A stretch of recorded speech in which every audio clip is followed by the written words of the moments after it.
Interesting. First off, there's a couple things. You're the Joe Rogan of the Canadian left. No, I'm not, Paul. I couldn't even get Pierre to go. Oh, I know. Yeah. Do you want to condemn them publicly, and we can? I tried my best, Paul. Clip this up. I know. I retweeted it. I had this whole theory, Paul, that I was going to get Pierre to come on my show, on my channel, I should say, and that by getting Pierre to come on, and I'm on good terms with Pierre. I've met him several times. We've chatted.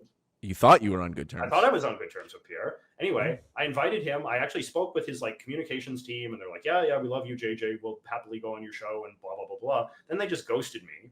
And then so I was just like, okay, well, that sucks, because my whole sort of theory of the case was I was going to get Pierre. He was going to come on early in the campaign. I was going to have a good conversation.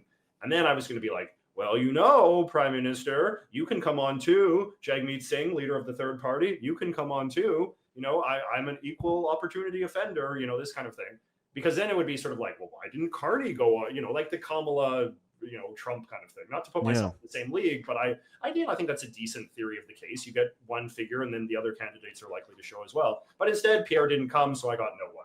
And I had no interviews with anybody. And now my relevance is lower than ever, and Mark Carney is going to execute me. So that's where I stand. No, things spiraled so quickly. They did, just because Pierre I know. ghosted you. It's never been more over for old JJ. Well, first off, if you did interview Pierre, how many views do you think you'd get, out of curiosity? It's a good question. 100 or 200K maybe in the long form. To 100K, I think I could get at least 500,000. I would think, with an interview. Really? Yeah, I think so.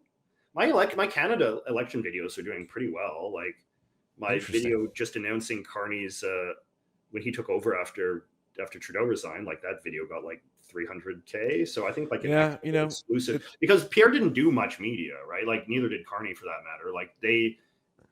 Canadian politics is, compared to American politics, is just very conventional, very uncreative, very unambitious.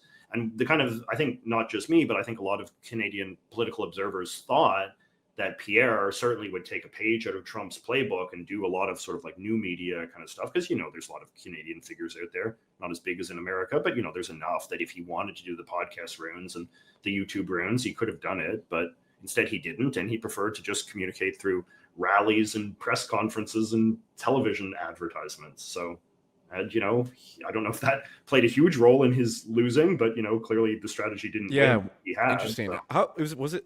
I didn't see. Was it a close election? It was pretty close. Carney got, I think, 43% of the vote, and then Pierre got 41% of the vote. So it is fairly tight. Interesting. I need to keep in mind that you are pretty famous for internet micro celebrity standards. We discussed this via text. No one's. Although, how many times do you get recognized? If you just walk around Toronto, for an hour, how many times will you get recognized? I don't know, probably twice or so. I mean, the other day I was walking. Pretty good, still. I was walking around with Greg, and I got recognized, I think, 5 times. So it does. Wow. It depends on the day, right? I think the most I've ever had in one day has been 10 times I've been recognized. But